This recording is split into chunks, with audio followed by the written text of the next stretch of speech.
Hey, what's up guys, it's Nick too, and today I'm going to be showing you guys absolutely everything you need to know to dominate the entire game on what I think is the best build in Season 8. I'm going to be showing you guys a nearly perfected version of the Lightning Spear Sorcerer. This build is not only the fastest build in the game, able to just literally blitz through pretty much any piece of content because you have infinite teleports, but also it seems right now that it has the overall highest damage potential, with Sorc completely dominating the pit leaderboard, allowing you to pretty easily speedrun up to like tier 90 to 100 of the pit. I can do tier 90s extremely quickly, and if I were to optimize my gear just a little bit better, tier 95s to 100s could easily be done in like 4 to 5 minutes, which is absolutely insane. There's a lot of little things with this build that are going to drastically increase your damage, and also with some very fun bug abuse, as there always is in a lot of Diablo builds. That's kind of why Lightning Spear Sorcerer is doing a lot more damage than people initially anticipated, because of some, I would say, unintended things that are going on, which I'll go over in this video. As always, I have a build linked down below. Real quickly, if you are just starting out on Sorcerer and you don't really know what to do, first of all, I have updated my leveling build, so if you are literally level 1 and you just want to crit a Sorcerer, I'd highly recommend following this Sorc Firewall plus Hydra leveling build. You basically just the good old-fashioned Firewall plus Hydra, and then you also have Familiar to just dish out a lot of extra damage. And then if you get the aspect of Elemental Constellation, this thing's absolutely broken. It just does a whole bunch of damage, and if you pair this with the Ashava Poison Breath, you'll just nuke everything. I would recommend swapping over to Blizzard once you get the Glacial aspect. If you feel like you're destroying everything while leveling, which you probably will with this build, then you don't have to. I would probably swap over to Blizzard once you're trying to unlock, like, certain Torment tiers or something. And then Blizzard is a very good starter build this season. Blizzard has always been very good. It has a extremely low gear requirement. You basically just put on the Glacial aspect and boom, you're good to go. And then I would just use this in order to get up to around Torment 3 to Torment 4. And then once you have some gear, namely the, let me pull it up here, namely the Fractured Winter Glass, I would then swap over to the starter version of this Lightning Spear build. And then once you have some of the Uber uniques, namely Harlequin Crest and Starless Skies, then you can swap over to the non-starter version of the build, which is what I'm going to be going over today. If you want more in-depth information about the builds that I just mentioned, namely the Blizzard one and the starter version Lightning Spear, I'll have those linked down below. I have those posted on my channel, but they are very straightforward and you can just follow these. So you can literally go from a level 1 Sorc to a fully geared min-max perfect one by just following these builds, and you'll have a very smooth time. First, I want to go over how the build actually works at a base level, so you guys have just a better understanding of how everything is working together, so you can kind of maximize your damage and take more advantage of the build. Everything will be timestamped below, so feel free to just skip around. Of course, we are a Lightning Spear build, so we're taking advantage of the Splintering aspect. Pretty much all of our damage is a result of the Splintering aspect, so we are scaling our crit damage through the moon, allowing this to do a lot of damage with our Lightning Spear. And then we get 100% crit chance very easily via boss powers and some gear stuff, and even in Paragon Board, etc. The most important thing to crit is actually cooldown reduction. You've probably seen a lot with this build that you need a lot of cooldown reduction, and your initial impression is probably, okay, I need cooldown reduction so that I can spam my Lightning Spear more. But actually, pressing the Lightning Spear key on your keyboard is good. You do want to do it on cooldown, but this isn't the main way that we get our Lightning Spears out. It's actually via Unstable Currents. Unstable Currents, you want cooldown reduction for to get the cooldown really low. And then while it's active, if you cast just any shock skill, it'll then spawn a random shock skill, be it Core, Conjuration, or Mastery. So while we have Unstable Currents active, all we do is basically just spam Ball Lightning, and you'll see that I won't even press Lightning Spear on my keyboard, but I'll still get a ton of Lightning Spears out by just spamming Ball Lightning while my Unstable Currents is active. So then our goal becomes having 100% uptime on Unstable Currents. There's two ways to do this. Either you use the aspect of the Orange Herald, which is the utility aspect, or you use Flicker Step. Flicker Step is insane for this, and I'll talk about this later, but if you can see that my ultimate cooldown was at 21 there, but if I just spam spacebar through this mob here, I'm going to instantly get it back. And that is another reason that we want to have a lot of cooldown reduction, is so that we can spam our evade. Our evade is really good, obviously, for movement, but it even helps that it's going to instantly reduce the cooldown of our ultimate Flicker Step, which is pretty nice, but it's really good for movement, and it's very good for the next key important part of the build, which is Enlightenment. The way that Enlightenment works is, and I might make a separate video on this because this is heavily bugged and it's extremely important to understand how it works, because it's where most of your damage is actually coming from. Any skill that you cast is just going to gain you a random stack, so if I just cast Ball Lightning, I'll get 8 stacks, but if I cast it again, I'm only going to get 1 stack because my previous skill was a shock skill. But if I oscillate between Lightning, Fire, Lightning, fire, then I'm going to get another 8 stacks every single time that it is a skill of a different element. So if I spam fireball plus spacebar here, I'll pretty much instantly get to 100 stacks. While I am at 100 stacks and enlightened, you'll probably read, oh, 25% damage, 20% attack speed. That's nice, but who really cares, right? I shouldn't notice that big of a difference. But you'll realize while playing with this, you do literally 0 damage outside of enlightenment. And that is because of this key important part. While enlightened, your bonus damage with fire, lightning, and cold are equal to each other and then combined. The way that this actually works is, let's say I have 10% fire damage. Normally that only affects fire skills, but while I'm enlightened, that 10% fire damage now gets added to lightning damage. Boom, I got another 10% lightning damage by just having some extra fire. One way that you can scale this, and it's kind of stupid, is with non-physical damage. So non-phys damage counts as all elements. So for the purposes of enlightenment, this 100% non-phys actually counts as 300% because it's both fire, cold, and lightning. That's really good. Where this gets out of control is this number here actually gets multiplied by certain multipliers, namely aspect of elements, but also a enchant that we have in the Paragon node here called Enchantment Master. Your enchants, each equipped enchant grants 40% increased damage with their main element. So for example, with teleport enchant, that would be 40% increased damage with shock. That just works perfectly normally for the way that enlightenment works. But where it gets crazy is familiar. Familiar counts as all 3 elements, fire, cold, and lightning, when it is in your enchantment slot. So I'll demonstrate this real quickly here. Let's say I take familiar enchant off, and then I'll go into my stats and show you guys what it looks like when I'm actually enlightened, and you can do this yourself as well. So I'll just spam frostbolt here as well as spacebar to not introduce any variables, just to show you guys what the value actually gets up to. So without enlightenment up, I go up to 4,000% additive damage, which is absolutely ridiculous. 4,000% increased damage, that's a lot of damage. Now, if I just simply put on familiar, you'd think that would give me about 20% extra because of the way that the Enchantment Master node reads. But I'm not going to get too much into the details there. I'll just demonstrate what it actually does if I simply just put that on. Then I'll do the exact same thing. I'll just do frostbolt and spam spacebar. Keep in mind, I'm not even activating any familiars right now. I simply just put the enchant on. Now it goes up to 9,600%. And then if I put on my aspect of elements in amulet here, then that number gets even higher. It goes up to, it depends on which one you have on because it rotates. But if you have the one that is fire and cold, yeah, 20,000%. And that's with a lot of multipliers not even active right now. So that is where we're getting an enormous amount of damage. We kind of just take advantage of things such as Talrasha, non-phys damage, stuff in the Paragon board, aspects, a whole bunch of other stuff. Combine it together, and then that number goes up to like 50,000% increased damage, which is one of the main ways Sorc is doing a lot of damage right now. That is why familiar enchant is literally mandatory. Other skills we have for the build are effectively supplemental. We don't put teleport on our bar because we just have infinite cooldown usages of it, with it just being on our enchant for evade, so don't need that on the bar. Then we have fireball. Fireball is good for high tiers of the pit to execute elites that are extremely tanky, but if you're doing lower tiers of stuff, it isn't really helpful. One of the main things that it's good for, though, is giving you instant enlightenment stacks if you just swap between, fireball plus evade. But if you're doing bosses, you can see that I ran into a mana issue there.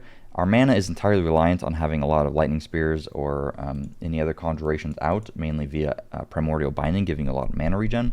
So when you first start attacking, you're not going to have all that mana. So on if you're trying to farm tormented bosses, I would just put on frostbolt or any basic skill, frostbolt or firebolt, and then because this costs no mana, you can just spam it indefinitely so that you can instantly get to 100 enlightened stacks. Otherwise, though, for pits, I use fireball. If you're doing very low tiers of pit, you could instead try ice blades. Just helps you with your damage a little bit, but that's what I'm using. Flame shield, just good defensively, and you have the unstoppable. Ice armor, very good defensively. Again, for lower tiers of stuff, you don't need the defense, so you could again swap that to ice blades if you wanted. Then we have lightning spear, familiar. Familiar is not on our bar. We don't need it to be. We will spawn a ton of familiars via the familiar enchant. And then we have, of course, ball lightning for the attack speed and the crackling energies, and then of course unstable currents like I mentioned. Go over the skill tree real quick, but honestly just check it in the description below. Nothing is too important. I would say if you are having resistance problems, just swap these 3 points from charged bolts into potent warding.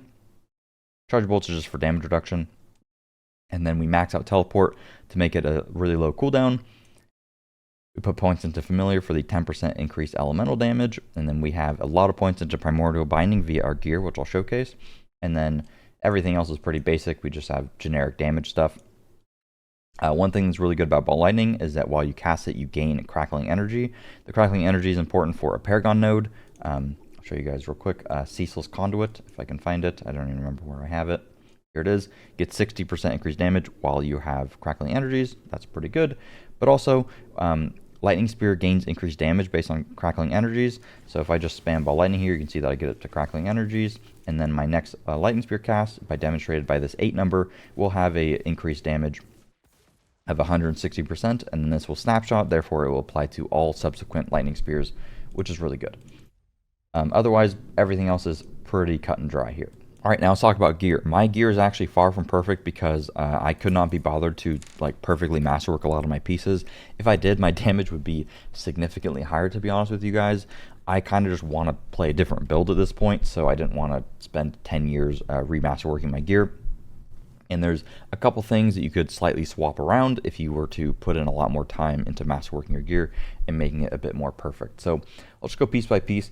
First off, with the helmet, we want a Harlequin crest. This just gives you a lot of cooldown reduction. The ranks of skills is also pretty decent for damage. Damage reduction is nice. The armor helps you reach armor cap easily. And then max life is just, in general, pretty good defensively. There is a world where you can use Air of Perdition, and this ends up doing more damage than Harlequin, but you need basically perfect gear to mitigate the loss of the cooldown reduction, so I would kind of not worry about it. I might make a variant with this in the description, in the build link, but you need literally perfect gear for this to not feel like complete crap, so I really wouldn't worry about it. And on Harlequin, try to get a greater affix cooldown reduction, and try to get as much cooldown reduction as possible. Chest piece, you want to use Raiment. Raiment is great because you can get Glass Cannon, greater affix fairly easily, which is just a crap ton of damage for you. But also it's good to suck all the mobs in together because of the way that the splintering aspect works. So you get access to quadratic scaling when you have multiple mobs around each other. So when they're all stuck together, you gain more benefit out of splintering. So it just is, in general, really good for clearing. And then we have Sidhe bindings. The reason for this is it's bugged right now, and primordial binding ranks, when you masterwork them, just go out of control scaling. If you guys remember a lot of the stuff with Spiritborn back in the day with the expansion, where you would temper resolve stacks, I believe it was, and it would just, the number would just go insane. It's the same thing here. So you just get ranks of primordial binding greater affix here, and then you masterwork that, and then that goes up to currently I have 14 stacks, but if you were to triple masterwork it, it would be 18, which is a absolutely disgusting amount of summon damage for you, and it just instantly gives you move speed cap as well, which is pretty nice.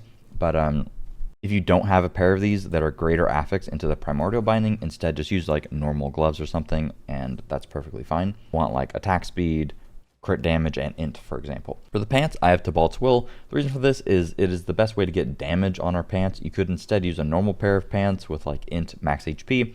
I just have this because it gives you a little bit of extra damage, and the all stats makes it so you can reach stuff in Paragon Board like breakpoints pretty easily for just extra damage, namely some non-phys damage. And then I have max HP here as well. For the masterwork, you'd want it to hit all stats pretty much every time, and greater affix as well, because that just translates to more damage. You don't have 100% uptime on Unstoppable, so unless you have a good pair of these, or you're having problems with like armor / resist, then just wear a normal pair of pants, and you can use like a defensive aspect, such as aspect of concentration. Boots, you have two options. I'm using Flicker Step. The reason I have Flicker Step on is because it has attacks reduce evade cooldown by 2.5 seconds. Normal boots only get attacks reduce evade cooldown by 1.5 seconds. You can see that if I just press Fireball one time, I can then instantly press my teleport. However, if I use a normal pair of boots, I currently don't have enough cooldown reduction to instantly do it. You can see that there's a little bit of a delay. I actually have to attack twice. The reason for this is I don't have enough evade cooldown reduction and cooldown reduction in general for my teleport to be low enough for it to be basically 1.5 seconds, right? So I would need more evade cooldown reduction masterwork here, and I would need it to hit in my amulet like 1 or 2 times, or I would just need more cooldown reduction in general by having like a greater affix perfectly masterworked Harlequin. And I just don't care to get that basically. And the difference between normal boots and Flicker Step, the only difference is you lose intelligence basically and max HP, and that's really not that big of a deal. Flicker Step also has damage reduction from close enemies, which you can very easily get greater affixed, and then if you were to masterwork that up, it's like over 35% damage reduction, which is kind of insane, to be honest. So unless you have like literally perfect gear, I would just put on the flicker step. It makes it super easy to use, and it even makes it so you can swap to this build very early. Normal boots, you have to use Aspect of Orange Herald so that you can get the cooldown of your ultimate really low, because you don't have flicker step anymore, right? So you have to basically just spam and try to get lucky. As you can see that on a 1 target, I don't have enough cooldown reduction right now to instantly get back my unstable current. But if it was a boss and stuff and you have one of your powers active, then you'd have better uptime. But for most people, just use flicker step. And then if you have perfect gear, go for normal boots. And getting the evade cooldown reduction tempers is important, and try to masterwork that about 2 times. And then you want intelligence greater affix if possible. On your weapon, you want to have a staff, and ideally, I've re-rolled the staff literally like a million times. I'd have way more damage if I were to use this staff, but I've re-rolled this like actually 60 times trying to get double chance for lightning spear, and honestly I just CBA anymore. But you want it to be crit damage, greater affix, and ideally int as well. And then you want chance for lightning spear to deal double damage, and you want to temper that on and masterwork that 12 out of 12 if possible, so that would be around 80% or so. I think it's like 88%. That would net you a lot of damage. And then of course you want to have the splintering aspect on your two-hander. Talrasha, cut and dry, very good for damage. You want it to be cooldown reduction, greater affix, and you want to masterwork all the CDR. Ideally you want one with non-fizz damage, greater affix as well, because again that scales your enlightenment out of control. Then you have Starless Skies. Mine isn't great. You want it to be greater affix attack speed, and you want to hit attack speed all over the place. Core skills does not impact your lightning spear, so you don't care about that really. And then on your amulet, there's a lot of good stuff you can get. I'd say it's very easy to get intelligence percent, and then I got one with cooldown reduction, which is pretty nice. Kind of helps me mitigate the fact that I don't have CDR on my Harlequin there. This just helps overall, feels pretty good. If you wanted more damage, the best thing that you could get would actually be Glass Cannon. This just gives you a crazy amount of damage. Otherwise, good ones are Permafrost and Inner Flames, and Primordial Binding is also good, but it's not as good because you have diminishing returns, because you already have so many ranks via your bindings here. So that ends up not being great. I rolled this a million times and I literally ran out of Veiled Crystal, so I just put on attack speed, but ideally that would be Glass Cannon ranks most likely, and then you temper on evade cooldown so that you can spam your teleport, of course, and then crit damage because we are scaling our damage. You can see that I have Aspect of Elements on. The reason for this is that it scales your enlightenment damage like I was talking about. So that's how we got to like 50,000%, is because of Aspect of Elements.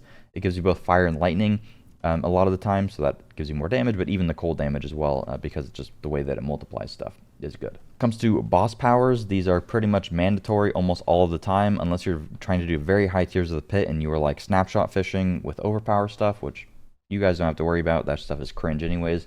Just use this all the time. It'll just work all the time. Beast and Ice's Sleet is very good, just does damage and it freezes stuff. But the way that we're applying this is actually a Shock Familiar applies stun. So our Shock Familiar is basically, once you have a lot of Conjurations out, anytime that you get a Lightning Spear, it'll spawn a Shock Familiar, and this Shock Familiar will just spam stun. So then that's going to apply the Beast and Ice's Sleet. And then we pair this with the Lilith Wind of Hate. So on bosses you spawn clones. This is good so that it just does damage on the boss, but also you get access to more mobs around it. So on a single target, your damage is pretty weak. But if it's a boss, you spawn these little clones, which means that your lightning spears can then hit them, and then chain off of it, and then hit the boss, which is really good for damage. And then we have Beastmaster Training for 1.5x multi, which is really good. And then we have Hatred Embraces Haste, so that we can gain 100% crit chance easily.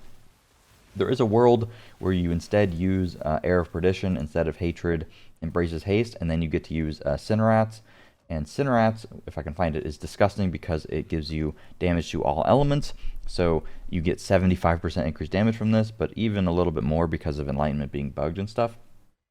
But we just don't have room for it. But if you had literally perfect gear, and then you were able to supplement the crit chance loss of Hatred Embraces Haste with Air of Perdition, you then use the Glyph of Conjurer, and then you get perfect cooldown reduction on your amulet, and you use Flicker Step, and you somehow fix the fact that your armor and resist and stuff are a nightmare, then you can do that and you will have much more damage. It is just a huge pain in the ass to set up, and it doesn't feel very good, but I'll probably make a pure damage version of it down below, because you could probably speed farm pit 100s fairly easily, because Cinerats is just extremely good. But nonetheless, this is how you want to have it set up. And then for our runes, use Ahu Quacks.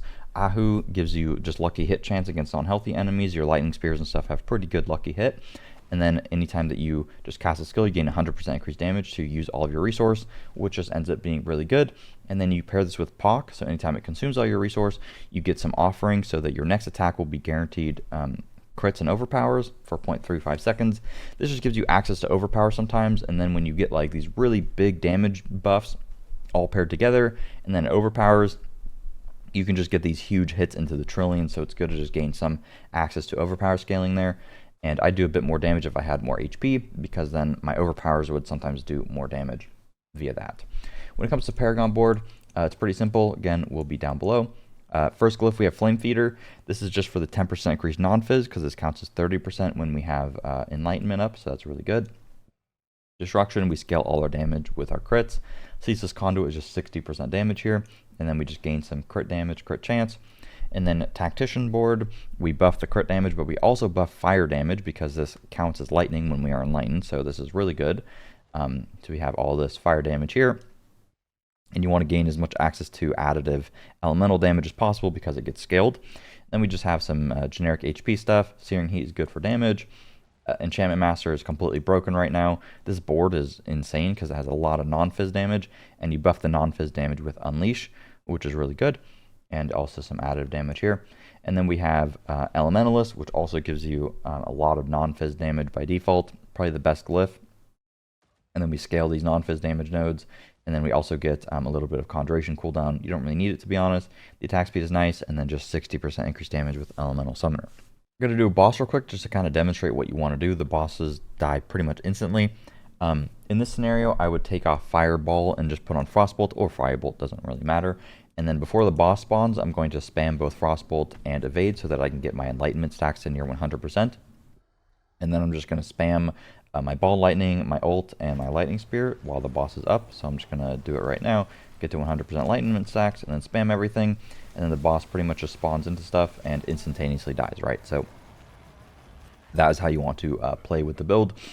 On bosses specifically, pretty easy. And then let's see. I've been trying to get a good Fist of Fate, so I'll do Beast and Ice, I guess. Ooh, Helmet 2GA. Wonder what helmet that would be. Is that the new Ice Shards one? Oh, it's Starfall Coronet. Meteor is garbage. Alright, let's go into a pit. And real quick, I'll talk about armor, if you're having issues with armor, and also resistances. So if you just have a lot of intelligence, your resistances shouldn't really be that big of a problem. And why did I go here? I'm an idiot. Resistances shouldn't be that big of an issue. I solved it mainly by having a lot of stuff in Paragon Board to give me some resist, but also keep in mind that Potent Warding in the skill tree gives you resist, so if you have points into that, you don't actually have to be capped all the time, because it'll just give you 9% when you cast a spell, so that's pretty good. So right now you can see my resist. I'll just show my stats. My resist are only 57% right now, but if I cast a skill, then that'll go up to 66%. Those are my stats if you're interested. But actually, a lot of the time, literally all the time, I run around with these three instances. I do the int 101, and then I do the maximum life 751, and then I do the soothing spices to give me 10% all res, as well as 150 armor. And you can see I'm slightly overcapped on armor, and that's because I'm using Rahir as my mercenary. And this also gives you access to Fortify, which makes you do a little bit more damage with overpowers. I'm going to swap to Fireball here. And this build is easily capable of tier 100. I'm just going to do, I've been speed farming around like tier 85s, so I'm just going to do that because it's fast, it's easy. I'll leave gameplay of me doing a tier 95 very easily and very quickly. And again, my gear like could be way better. I honestly just don't want to spend the time masterworking and stuff. Alright, so when you first enter a pit, what you want to do is you don't want to use your lightning spear. You want to like go attack some mobs first. I have like no mana, so this is a bit of a problem. You want to attack some mobs first so you can get the crackling energies, and then you want to flame shield, and then when the flame shield ends, you want to activate lightning spear, and then it gets snapshotted, and then you pretty much want to just build up your enlightenment insta. So you build that up by using your fireball, and then you're on your way. Ideally, you want to try to like suck the mobs in together. We love sucking the dudes, right? So as you suck the mobs in together, it means that you will do a good bit more damage because they are closer proximity to each other. So then they kind of, the splintering aspect gets a chain off of one another. But in a lower pit like this, everything kind of just dies. I'd say the main thing when you're clearing is to try to just get the mobs together, try to get like big clumps of enemies, use the fireball on mobs that are low, like that one, and then anytime you can see that you're not enlightened, the buff you can't really track because they have so many buffs, but you can see that you're not enlightened by just looking at your character. So if you get enlightened, or if you're not enlightened, then just use your fireball paired with spamming spacebar, and then you'll get enlightened back very quickly. And that is pretty much the gist. You can kind of just spam stuff on your keyboard and you're good to go, and everything just dies real easily. You can see that I only have overpower numbers on. This is because of the rune. I am not overpower snapshotting. If you overpower snapshot, it's like a 1 in 33 to then apply to every single subsequent lightning spear, and that'll allow you to do very high tiers of the pit very easily. All of the highest tiers from like Makuna and stuff are with snapshotting, and that is what allows them to do stuff really quickly without using the Lilith's Wind of Hate. But obviously snapshotting is cringe, and you don't want to have to do that, and that is why I am not getting gameplay of doing like a tier 115 or whatever, because one, I don't care to like min-max my gear, spend billions of gold or whatever to get like literally perfect gear, and also bothering with like perfect masterworks, but also I don't care to snapshot. And you know, you saw right there, like that was a 2 trillion hit, which is pretty decent, and stuff kind of just falls over. I haven't been playing as well as I could have. This honestly could already be done by now. I've kind of just been talking. I've been yapping, as they say. You can see right now I'm not enlightened, so I do no damage, but then I activated it, and then boom, I got one-shotted. Very, very easy here. And when there's damage reduction mobs, you kind of just want to suck them in together and then get them. Then on the bosses, you can see that the Lilith's Wind of Hate here is just completely carry. So right now I'm not enlightened, so I'll activate that, and then just spam my stuff. And when the clones are out, now I can actually do damage to the boss, and the clones just instantly not only take percentage health off of the boss, but also allows you to get access to splintering, which you otherwise don't have. That is pretty much it. Very easy to play. And then I'll just upgrade. My glyphs also could be upgraded, which would help me out with my damage quite a lot. Low success chance right now because I just did like a speed farm one, so I'd probably be doing around tier 90s if I actually wanted to upgrade these. But yeah, now I'll leave gameplay of a tier 95. If you guys have any questions, feel free to leave it down in the comments below. Thank you guys very much for watching, and I hope that you enjoyed. If you learned something, make sure to drop a like, subscribe for future videos and such. But yeah, I'm going to swap the ice shards now. Very excited to do that. Hopefully it ends up being pretty good. I've heard somebody did a tier 95 on it, so that's honestly enough for me to be happy. I'm not a huge fan of Lightning Spear personally because I like to feel like I'm doing the damage, even though it is unbelievably overpowered and you can just speed clear everything in the game. I would prefer if I was the one doing the damage and stuff. But yeah, thanks for watching. I appreciate it. Have a good one, and I'll see you guys later.